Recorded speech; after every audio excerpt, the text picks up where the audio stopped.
Assalamualaikum warahmatullahi wabarakatuh. Perkenalkan, nama saya Firman Dani. Pada video pembelajaran ini, saya akan menjelaskan sedikit hal yang berhubungan dengan pemrograman berbasis objek.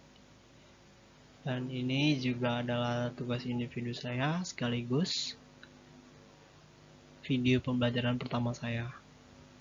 Saya berasal dari kampus Universitas Dinamika Bangsa.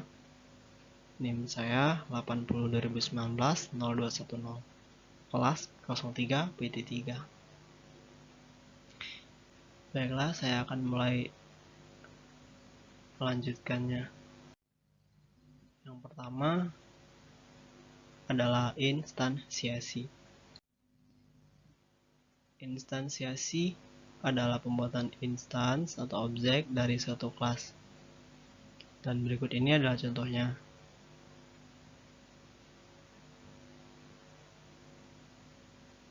Selanjutnya, pada bagian ini saya akan menyebutkan beberapa ciri-ciri dari kelas bersifat abstrak. Memiliki ciri-ciri yang pertama, mendefinisikan kelas yang bersifat abstrak. Yang kedua, tidak dapat digunakan untuk membuat objek. Yang ketiga, memiliki minimal satu metode abstrak. Yang terakhir, dibentuk menggunakan kata kunci abstrak pada saat definisi kelas.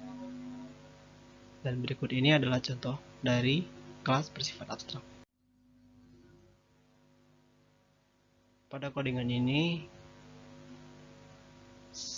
harus selalu disertai dengan tulisan abstrak seperti public abstract class dan juga abstract float pada bagian akhirnya.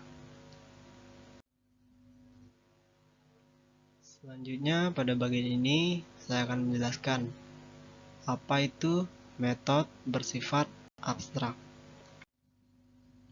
Metode bersifat abstrak adalah sebuah metode dasar yang harus diimplementasikan ulang di dalam kelas anak atau child class. Abstrak method ditulis tanpa isi dari metode, melainkan hanya signature-nya saja. Signature dari sebuah metode adalah bagian metode yang terdiri dari nama metode dan parameternya jika ada. Dan berikut ini adalah contohnya. Selanjutnya, ciri-ciri kelas turunan. Yang pertama, kelas turunan akan mewarisi data field, properti atau atribut. Yang kedua, menggunakan kelas yang sudah ada. Yang ketiga, mempersingkat waktu dalam mendefinisikan kelas turunan. Yang keempat, mempunyai metode tambahan selain data field. Contoh dari kelas turunan ini cukup panjang ya teman-teman, sehingga saya sedikit kesulitan memasukkannya pada slide saya. Berikut ini adalah contohnya.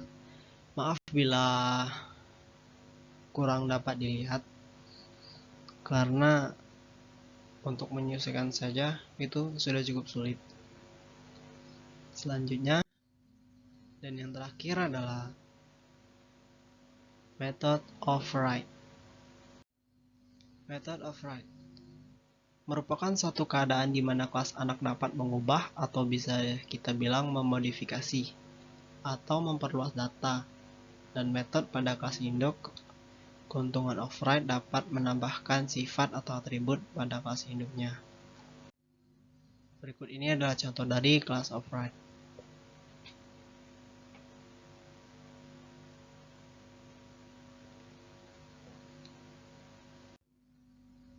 Baiklah teman-teman, mungkin segitu saja video pembelajaran dari saya. Terima kasih atas perhatiannya. Mohon maaf bila saya ada kesalahan kata atau kata-kata yang kurang dimengerti. Saya akhiri. Wassalamualaikum warahmatullahi wabarakatuh.